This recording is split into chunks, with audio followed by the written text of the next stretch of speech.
This video is only recommended for those who are not married yet, for those who are still considering whether to step into the next stage of your relationship. I know there are tons of things to consider when it comes to stepping into the next stage, but in this video, I just want to point out one aspect that's about love. You need to find out what your partner feels towards you. Is it love, or infatuation, or sympathy, or like? It all starts with like. You like someone probably from their appearance or their first impression. When you get to know them better, you'll go into that sympathy phase. In this sympathy phase, you start having deeper feeling towards them. You start allocating more of your time for them. You adore them, you want to support them, you want to meet them more often, you want to spend more time with them. Now, before we continue this discussion, let's also talk about empathy. Now, before we continue this discussion, let's also talk about empathy so that we don't get confused. Empathy is when we try to walk on someone else's shoes. We try to feel what they're feeling in certain situations. For example, when we read the news about a disaster in another country, we have that kind of sad feeling that's unpleasant as we were in their position, and it makes us think something like, oh, it must be so hard for them right now. What can I do to make them feel better? I want to ease their burden. Okay, now that we know the difference between sympathy and empathy, let's continue about the sympathy phase. In this phase, you start realizing that you two share many similar things as you have spent more time together. Probably something like favorite foods, songs, activities, or many other things.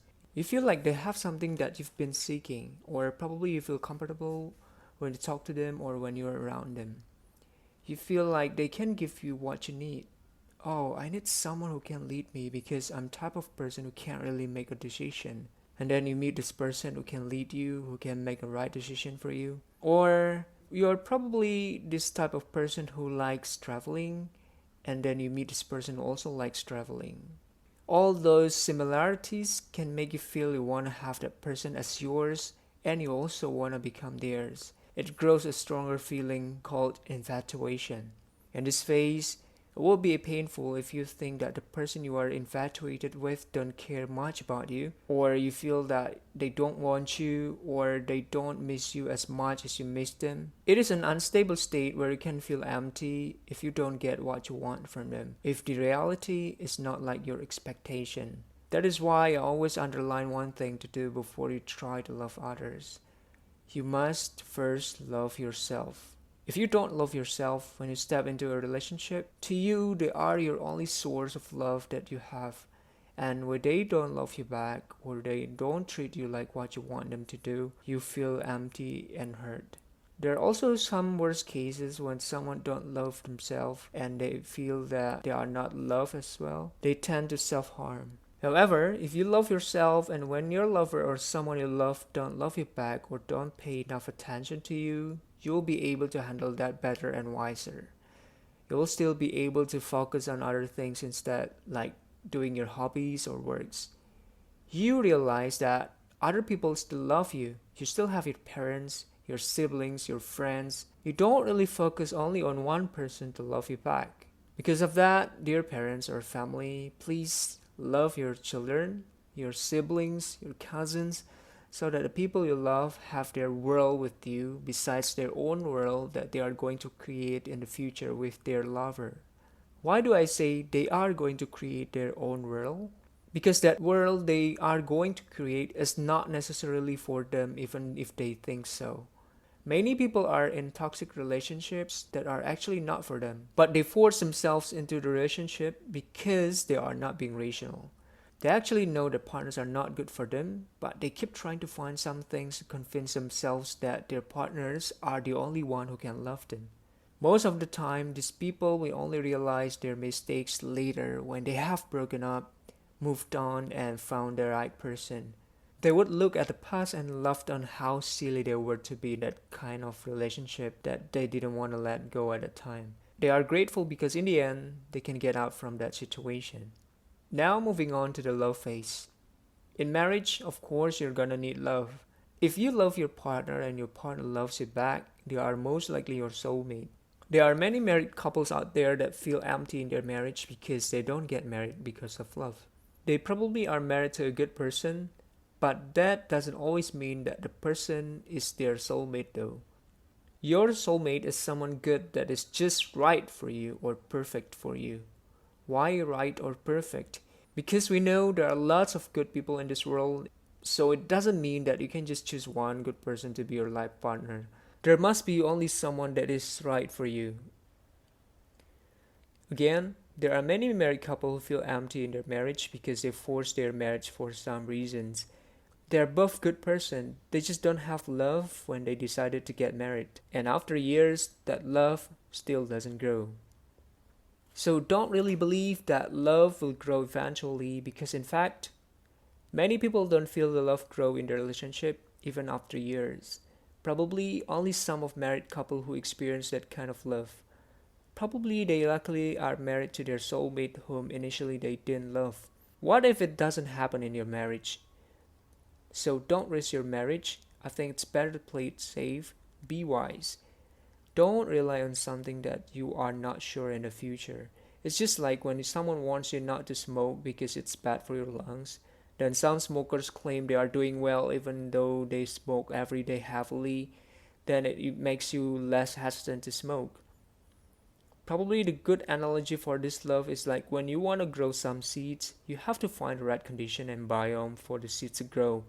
So whatever you do to the seeds, if they are not in right biome and conditions, they won't grow. So what is love? Love is a feeling that makes you unable to hurt the one you love. Hurting them is like hurting yourself. You won't be able to do that. There are two signs that you can see from someone if they love you. First sign, they can't hurt you intentionally. Why intentionally? Because as a human being, we sometimes do something unconsciously that might hurt others. Something that we actually don't want to do. Like when our hormone is not stable, sometimes it also affects our emotion, resulting in doing something that might hurt others as well. When someone loves you, they can't see you in pain. They can't see you sad. So if there's someone who easily hurts their partner physically, that's a very obvious sign that they don't love them. The second sign is they don't have the term sacrifice for anything that they do for you. Because anything they do for you comes from their heart, they willingly and happily do that. So you need to know when someone starts mentioning everything they have done for you, everything they have sacrificed for you, they don't really love you. It's something like, don't you know I have spent all my salary just to buy you a present but you don't like it? That person doesn't love you. Because true love doesn't know the word sacrifice. Just like parents, they never mention how much money they have spent for their children, right? If you want to get married and you happen to see this video, trust me, it's not a coincidence. This is a sign that God want to deliver to you through me. If you want to get married and you are currently being close with someone right now, you have to make sure that you love each other. You have to love them and they have to love you as well. It must come from both sides. If it's only one-sided, don't proceed it. Probably some of you have this question in your head. Which one is better, to love or to be loved? You probably have that question because maybe someone loves you, but you don't love them back. I would say don't proceed it to the next stage because you are gonna get married to someone you don't love. Most likely you won't be able to treat them as well as they treat you. One day they will have enough of that, and most likely it will lead to cheating.